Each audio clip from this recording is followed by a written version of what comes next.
బైబిల్లో మరణం గురించి దేవుడు పలు సందర్భాల్లో తన దృష్టికోణాన్ని వెల్లడిస్తాడు.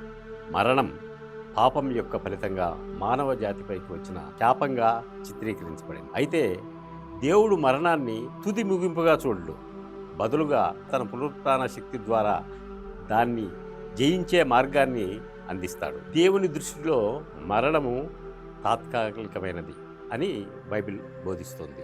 ఇక అసలు విషయానికి వస్తే, Pope Francis Roman Catholic church తొలినాటి అమెరికన్ నేత ఈస్టర్ సోమవారం కన్నుమూశారు.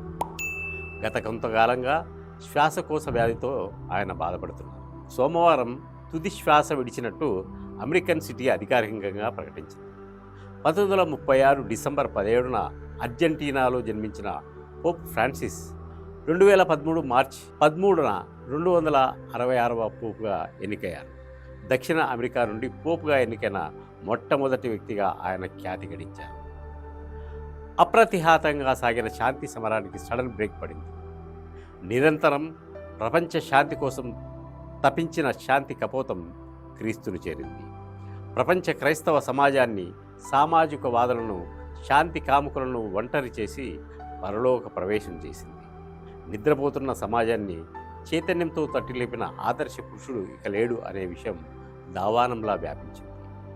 నలుగురి బాగు కోసం మనం నిలబడాలనే స్ఫూర్తి నింపిన ధైర్యం అర్ధాంతరంగా అంతర్ధానమైంది.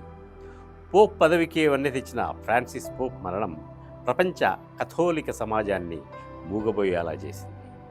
88 ఏళ్ల శాంతి దూత మహాప్రస్థానం మన హృదయాల్లో చెరగని ముద్ర వేసి ఈ లోకయాత్రను ముగించింది. ఆయన మరణంతో యావత్ క్యాథలిక్ క్రైస్తవ సమాజం నివ్వెరపోయింది. ప్రపంచ క్రైస్తవ సమాజం దుఃఖసాగరంలో మునిగిపోయింది.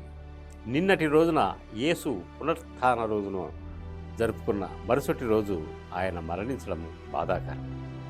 వాటికన్ ఆర్థిక వ్యవస్థ పాలనను సంస్కరించడంలో ఆయన కీలక పాత్ర పోషించారు. మతపరమైన సంప్రదాయాలు, సమయానికి ఉపయోగపడే అనేక విషయాలను అనుసరించారు. వలసదారులు, పేదలు, ఖైదీలు, అణగారిన వారికి అందరికీ చోటు ఇవ్వాలనే తపనతో ఆయన ముందుకు సాగారు. పర్యావరణ పరిరక్షణ, అణు ఆయుధాలపై వ్యతిరేకత, శాంతియుత జీవన విధానం, వాటిపై ఆయన చేసిన ప్రచారం అనేక మందికి మార్గదర్శనం అయింది. దీనితో పాటు చర్చిలో మహిళలకు కూడా ప్రాముఖ్యత ఇవ్వాలని ఆయన అనేవారు. పోప్ ఫ్రాన్సిస్ మరణంతో క్యాథలిక్ చర్చిలో కొత్త పోప్ను ఎన్నుకునే ప్రక్రియ ప్రారంభమైంది. పోప్ కాథలిక్ చర్చిలకు అన్నింటికీ ఆయన పెద్ద దిక్కు లాంటివి. క్యాథలిక్కులు ఆయన్ను దైవాంశ సంబుతుడుగా భావిస్తారు. జన్మత పోప్ యూదుడై ఉండాలి, క్యాథలిక్ క్రైస్తవుడై ఉండాలి. ఎక్కువ భాగం పోపులు ఇటలీ నుండి వచ్చారు. ఇతర దేశాల నుండి వచ్చిన వారు చాలా తక్కువ. ఈయన అర్జెంటీనా నుండి వచ్చినవాడు. ఎన్నిక విధానంలో ఎలాంటి రాజకీయ కోణాలు ఉండవు. ప్రతి దేశానికి ఒక క్యాథలిక్ కార్డినల్ ఉంటారు. వాళ్ళంతా కలిసి పోప్ను ఎన్నుకుంటారు. ఎన్నిక కార్యక్రమం ప్రత్యేకంగా ఉంటుంది. వాటికన్ సిటీలో ప్రత్యేకమైన చిమ్నీలో నుండి పొగ వచ్చినప్పుడు పోప్ ఎన్నిక జరుగుతుంది.